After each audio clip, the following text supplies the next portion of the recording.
Chris Sachs. I'm the Vice President of Client Success here at SEO Clarity. I've been around for a while, Mark. I don't know if you quite know how long I've been around here, but it's going to be 12 years. Can you believe I'm going to be here 12 years here in a couple of months, and that's a long time. That's actually older than one of my kids. So Yeah, I first met you, I think, 10 years ago, and you were already old then. So I know. The gray keeps coming. I can't stop it. So, and then joining me with me, of course, is the Mark Traphagen, who's our Vice President of product and marketing and training. And we kind of refer to Mark as our a little bit of our in-house celebrity when it comes to SEO. And Mark, I don't know if there's any other cool things about yourself that you want to talk about as your own introduction. how could there be anything cooler than to be a very tiny celebrity in a very tiny pool of the world? But no, just excited. My third year at SEO Clarity, so I'm still a baby, but love it here. Love what we're doing, and love our people. So looking forward to this chat with you today, Chris.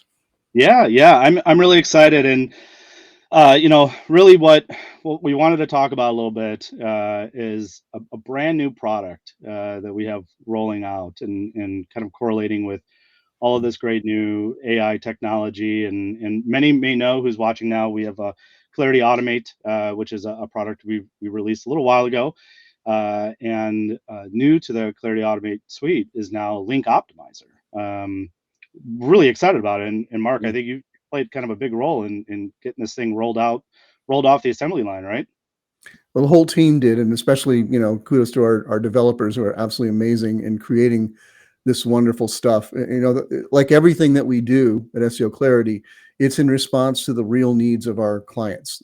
We don't just make things just to make things, but our clients are telling us, like, this is a problem, this is a pain point. I think it's what we're going to talk about today, is some of the pain of internal link building. And so, we said, all right, we need to find a way to solve that.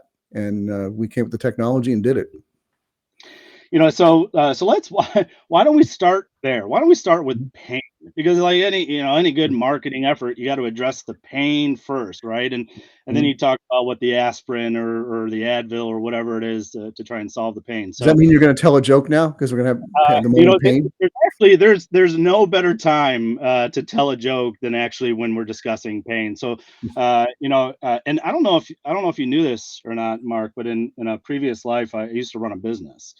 And tried to be an entrepreneur, before my SEO Clarity days. And I actually ran a dating service for chickens. It was kind of a niche thing. I was really trying to find my way. And here's the thing, I wasn't very good at it because I really struggled to get hens meat. Anyways, that was a bad joke that didn't land very well. So let's talk about links. Okay, so for a long time, I would say, again, I've been here at SEO Clarity for a while. I've been talking to SEOs in-house and agency and all over the world. And internal linking has been the bane of existence for many SEOs for a few reasons. And I'm just going to relay what people tell me. Number one, it's kind of hard to do. I think it's hard to do because oftentimes SEO teams are under-resourced. It's hard to get into that dev queue. We've been doing an internal link analysis since I think like 2015 or 2016 in different shapes and forms for some of these enterprises that are just trying to understand what that massive internal linking may be on their site and what they can do about it. So internal linking, big. Would you agree? Internal linking has been a challenge. Yeah, and when something is a challenge, it's only really a challenge if it needs to be done, right? So I think the first thing to say is that I think there's a pretty broad understanding or realization, but we should still say it, that building good internal links is one of the best things you can do for SEO. It just is a no-brainer when you really understand why, because it's what reveals to a search engine the structure of your site. The way you connect things tells the search engine, oh, this is what's important here, and this is what's well covered on this site. This is what this site is about. And if they see, a good cluster of content around a topic that's all linked together, interlinked in a coherent way, then the search engine is going to understand, just like a human would, that, oh, this site has a lot about this, and maybe we should show more of it. We should rank more of it. It creates ranking opportunities. So on the positive side, it's something great to do. But as you said, when you dig in, and especially if you're talking about an enterprise level site with tens of thousands, hundreds of thousands, millions of pages, Yeah. it becomes almost impossible to do manually. And here's the thing, when I talk to our clients, when I talk to SEO teams, um, what SEOs know is that the difference between internal linking and then trying to go out and do external linking is you can control internal linking, right? I mean, you have a lot more control over your own website versus a hope and a prayer that you get these external links that are coming in that add any kind of value. And I've been told plenty of times that there's a lot of companies that are just spending thousands of dollars on strategies to build those external networks, create the relationships, nurse. I mean, five, 20,000, $30,000 just to get those links to try and come in, where they sometimes deprioritize or they don't have the resources to do the internal links. Yeah. So, right. It just, I mean, we know of one client who spent almost 2 years building their own system. Now, how many to do this, right? So, like, how many businesses would have the wherewithal, the resources, the people, the time and money to do that? Yeah, So, obviously they felt like it was hugely worth it to them because they have a humongous site with new pages being created by the thousands every day. right. Interlinking that in any meaningful way is just impossible to do manually. So they went and built their own system to do it. So the value is there, but the steps involved in doing it, you have to crawl your site. First of all, you have to understand it, Mm, a huge like that, and build an internal link graph, mhm, analyze that. If you really want to do it coherently, you got to bring in performance metrics.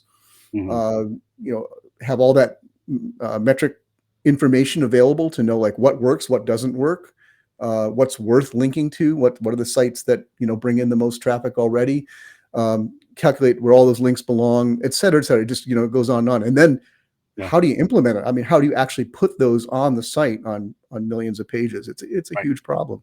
Yeah, and the time is an issue too, because by the time Mm. maybe you get the project done, things have changed, right? So what you worked on, what took you, we have one customer I know that has a huge site, took them 2.5 years just to build Mhm. their linking cluster. They use data science, and then 2.5 years later, I mean, now where are you, right? Yeah. They're, so we have a new product, and we're quite excited about it because it's really leveraging the power of generative AI, and it's called Link Optimizer, right, Mark? You maybe talk a little bit about it.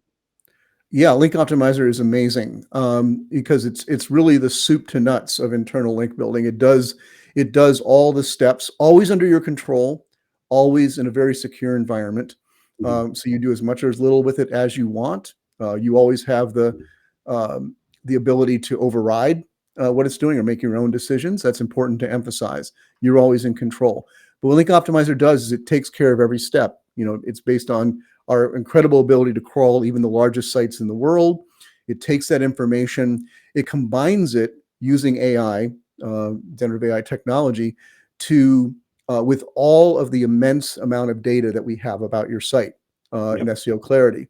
So that's a really critical and important step because most of the solutions that are out there, attempts at solving this problem, don't have that.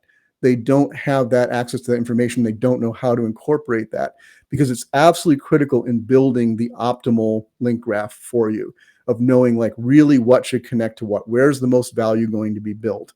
And then going on with it, I did to be able to identify, using the AI again, to identify semantically similar pages, build the recommended connections between them. And then, because it's part of Clarity Automate that you mentioned earlier, with the push of a button, once everything is the way you want it to be, it implements. It's there. The links are built. The links appear instantly to users and the search engines. Yeah. Um, and you start getting the benefit right away.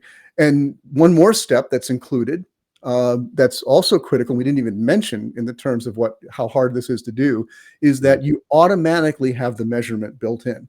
Everything that's built is tracked automatically. It's Exactly. measured, evaluated. You can see the results, you can see what worked, didn't work, and then you can easily, you were talking about like, the real time aspect, like things Right. change, right? You Right. can make those changes constantly. You can put it constantly under review. It can incorporate new things that come on the site. So it's just super flexible in that way. It actually, for the first time, I really think from soup to nuts makes this possible to do for a large site. It's actually really exciting. I've been saying for years that the most successful companies that I've seen when it comes to SEO and being leaders in the space and having consistent performance, right, are the ones that just live and die by testing. Mhm. The SEOs that test and test and test always have the best performance. And instantaneous deployment, quick to be able to run tests, identify results, and then solving, what this solves, I think, is one of the biggest challenges that any SEO or any SEO team face, which is execution, right? Yeah, It's the ability to get stuff done. I'm using the word stuff, by the way. I don't know if you can swear on that's a LinkedIn. I'm gonna stick with that's a stuff. technical term. Yeah, It's a it's technical. we'll define it later. It's a technical term, but yeah. Yeah, yeah, and I'm all about technical terms, Mark. But yeah, I mean the speed to execute, the ability to be great at testing, and then looking at those results. And now, rather than taking 2.5 years, you could spend a couple of months by maybe just revamping quite a bit of what your internal links look like, and doing it in a way that will produce results. Yeah, and we should mention, like, this is just one of a suite of AI innovations that we're introducing in the platform over these several weeks that we're doing here, where we're incorporating especially this generative AI technology, using it exclusively within the platform. So we're not sending any data outside to any third parties, and incorporating it and training it on your data, your site data, so that we can do other things like generate titles and metas and help you with your content, and Yep. come up with all kinds of background information on your keywords that was never before possible or accessible. So it's a very exciting time that we're in. I love the way that we're incorporating this, Yeah. and I love the way that we're solving real problems for our clients. Yeah. Uh, Yeah, I gotta tell you, Mark. One thing I'm gonna tell everyone to be careful about, though, when it comes to generative AI, is I've directed people who live with me in my house, like my wife and my children. When they have questions, I say just ask ChatGPT, and that doesn't work out. So I think there has to be that human element still, instead of just relying on AI to tell you how to solve life's problems. yeah. But I mean, that's a good point. That's the way we're approaching it, right? We have our AI manifesto that people can get from us easily if they ask us. We'll be glad to share that with them, yeah, which is our ethical commitment for how we want to use AI in our platform with our clients. And one of the aspects of that is, as I mentioned earlier, that it always needs to be under your control. right, It's always an aid, an assistant. We're not looking to replace SEOs. We believe in SEOs. We are SEOs. We believe in them. We believe that the human factor always has to be there. So all yeah, this technology exists to speed things up, to give you right, the insights you need, to get you faster from data to insights to actions. But it's yeah. always your assistant. That's the way we're always looking at it. Our client success team believes in making our customers badass at their job, right? The better Absolutely. they are at their job, the more efficient, the more that they Mhm. can do, then we at least feel like we're doing our job. So and this is something I'm really excited about because it Yep. really helps with. Well, Mark, we said we were only going to do this for like 8 or 10 minutes, and we're at like 14 minutes or something. And really, it's just because I really enjoy talking to you, so I just Yeah, get I don't get lost. to see you enough, so I get lost in the conversation. I don't know if you have. I want to end on a joke personally because that's just how I roll. But I don't know if there's anything that you want to kind of conclude on at all, or any No, let's do it. last We've comments. got to bookend this. We started with a joke. Let's go with the Let's joke. end with a Yeah, joke. So I'll just say, you can find us here on LinkedIn. Ask us questions about this. We'd be love to talk with you. We'd love to show it to you. If you want to see it, just let us know. yeah. So Mark, a really important question to kind of conclude things that is, do you know which days of the week are the strongest days? I don't know, Chris, which days of the week are the strongest I mean, days? it's Saturday and Sunday because every other day is just a weekday. Oh God, yeah. Yeah. All right. All I'm right. imagining everybody just out there falling down laughing. They can use that, by the way. It's not copyrighted, so go ahead and take that. But Mark, it's been great chatting with you. I'm really excited, and let's do another one of these, huh? Maybe a couple of days next week. Let's just keep talking. Yeah, I love this. Like, this opportunity to talk with people, let us know what's going on. We will keep doing it. It was fun. Thanks, Chris. All right. Thanks everyone for joining. Appreciate it. And any questions, just let us know. We'll be happy to tell you more. All right. Bye, everybody. Bye.